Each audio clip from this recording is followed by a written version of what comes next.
Deus, que Deus te abençoe neste tempo tão lindo, poderoso. Você que está aí do outro lado da tela, né, que está no celular aí, compartilhando, caminhando junto nessa mesma fé, nesse mesmo entendimento, para a gente poder compartilhar então a palavra de Deus, que possa nos fortalecer, que venha abençoar a nossa vida, que venha nos edificar, em nome de Jesus, tá bom?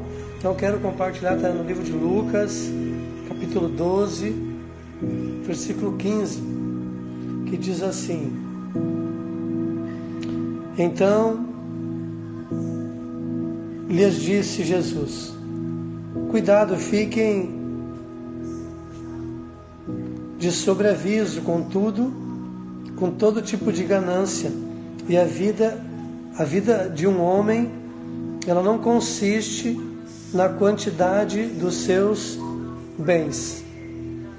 Então Lucas aqui, ele traz uma passagem muito interessante, né, daquilo que Jesus quer nos ensinar. O que consiste a nossa vida, onde é que está apoiada a nossa vida, o que nos sustenta de fato.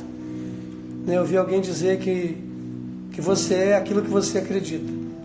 Então eu quero falar sobre fé, que ela é uma arma poderosa.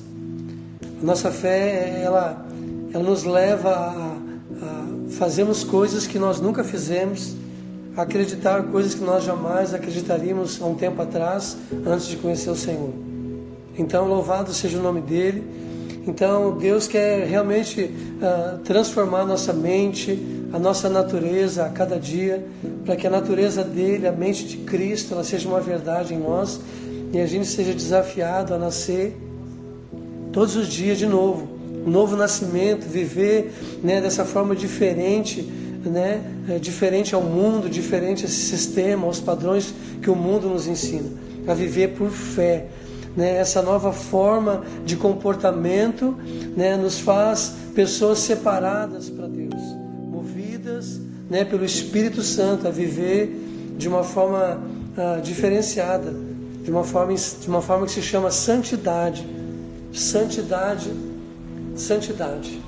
Deus quer nos derramar sobre nós o seu Espírito, para que a gente possa viver conforme Ele vive, ser santo, ser separado, para que as pessoas elas possam olhar para nós como igreja, como cristãos, e enxergar em nós a pessoa de Cristo, a pessoa de Deus, e enxergar em nós uma fé inabalável. Hoje as pessoas estão precisando muito de fé. Elas precisam de alguém em que elas possam se inspirar, um modelo ao qual elas possam seguir. Então eu e você como igreja, confiando em Deus, confiando na palavra, a gente ouve muito falar sobre fé, a gente conhece muitas histórias na Bíblia que falam de homens e mulheres que tiveram uma fé inabalável, uma fé que nos inspira muitas vezes. E então esse é o momento agora de nós colocarmos a nossa fé em prática.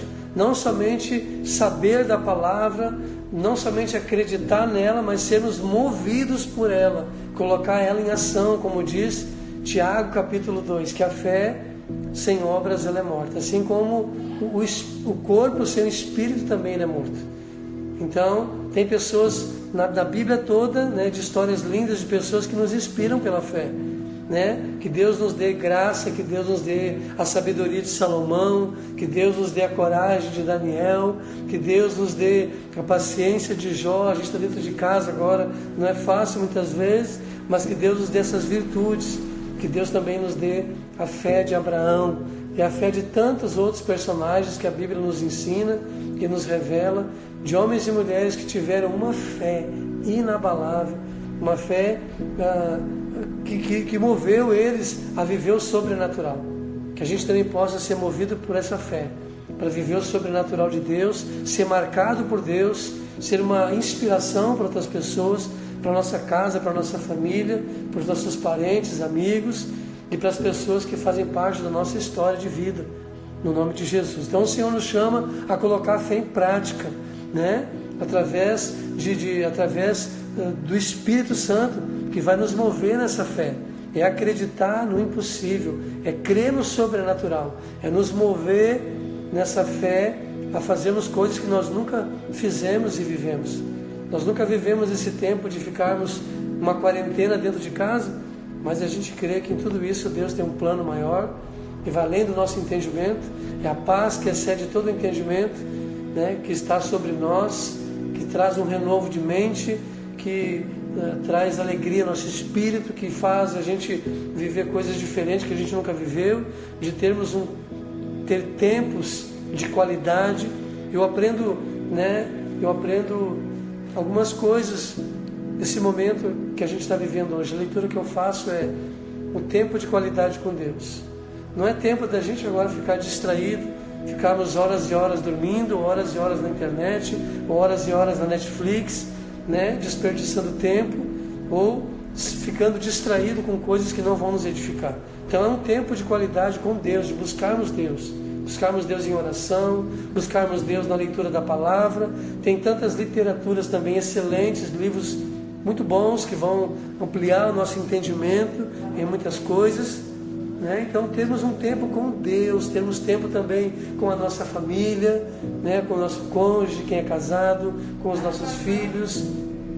Tempo de bênção, tempo de relacionamento, tempo de estarmos juntos fazendo as refeições, tempo de oração, tempo de estarmos brincando, tempo de descontração também, com certeza.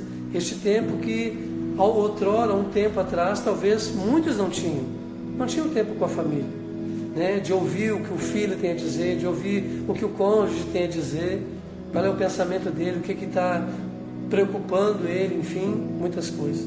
Então, e um tempo para nós também, para nós nos encontrarmos, né, diante de Deus, a gente se encontrar diante de Deus. Eu preciso me encontrar, saber qual é o propósito de Deus na minha vida, o que Deus tem para mim nessa geração, nesse tempo, e eu não ficar perdido dentro de mim mesmo. Então eu preciso ter um tempo com Deus de qualidade, ter um tempo com a minha família de qualidade, ter um tempo para mim mesmo, né, para que eu não fique distraído, perdido, né, perdido no propósito de Deus. Então eu preciso me encontrar. Então a nossa identidade como filhos de Deus, ela é marcada pelo nosso testemunho de fé, o nosso testemunho de vida, né? Então, passos de fé na direção das promessas de Deus, passos de fé na direção da palavra de Deus. Então, qual tem sido o nosso testemunho, né, de igreja, como pessoas, né, na situação tão difícil que a gente está enfrentando? Então eu quero falar sobre algumas coisas. A primeira é deixar Deus estar no controle. A gente sempre fala e ouve falar de deixa Deus estar no controle, né? A gente até escreve no WhatsApp, manda mensagem, a gente faz mensagens, não, Deus está no controle.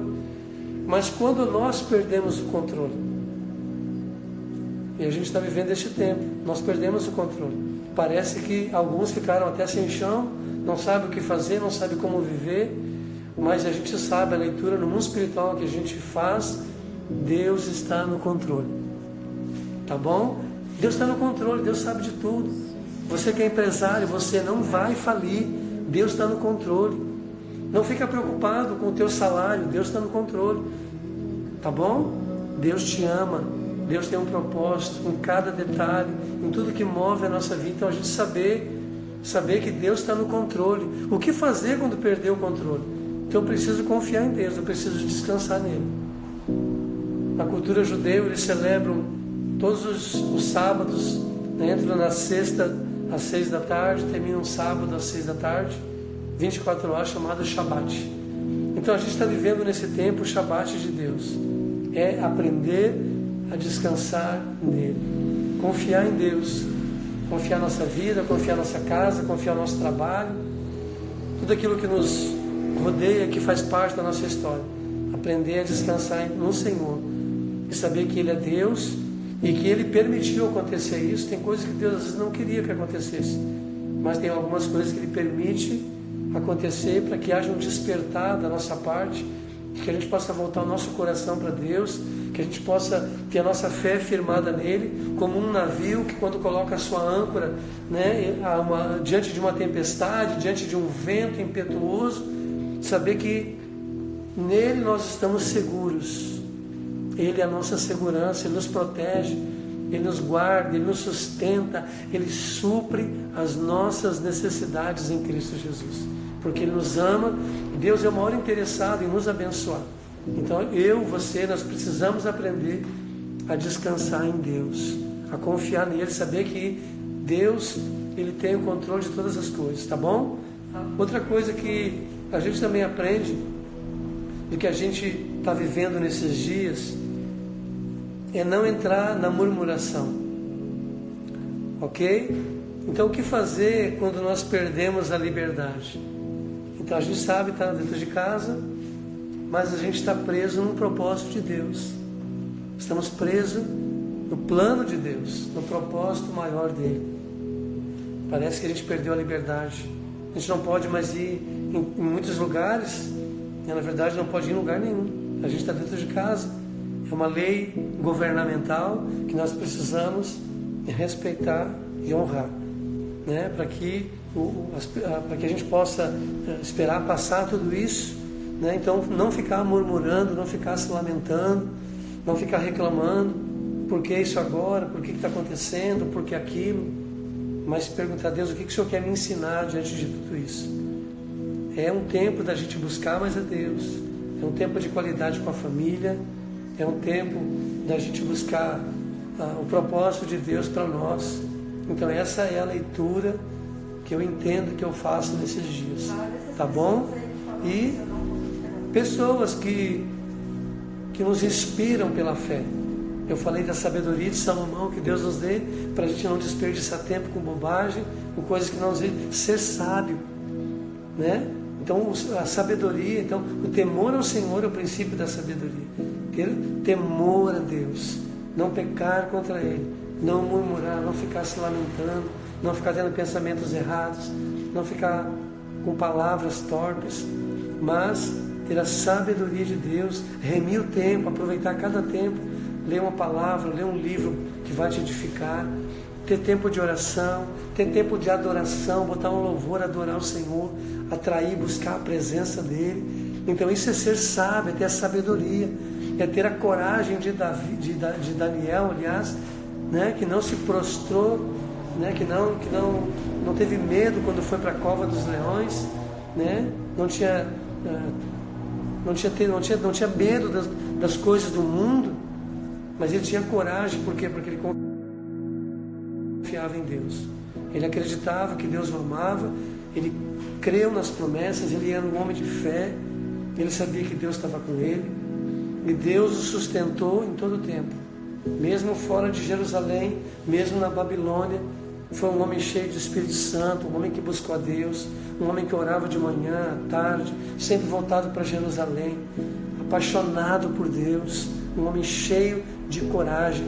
E a paciência de Jó, uma paciência que às vezes a gente não tem paciência, a gente quer as coisas para ontem, a gente quer que já, hoje mesmo, já achem a solução para todas as coisas, enquanto a gente tem que estar tendo essa paciência, confiar em Deus, estar orando pelos médicos que estão hoje trabalhando nos hospitais, os enfermeiros que estão até correndo o risco de serem infectados, orar pelos cientistas para eles descobrirem, né, rápido essa fórmula para combater esse vírus, orar pelo nosso governo, orar pelas pessoas que estão doentes, que foram também infectadas, para que elas sejam curadas, sejam restauradas e que elas sejam uma testemunha viva nessa geração de um milagre de Deus.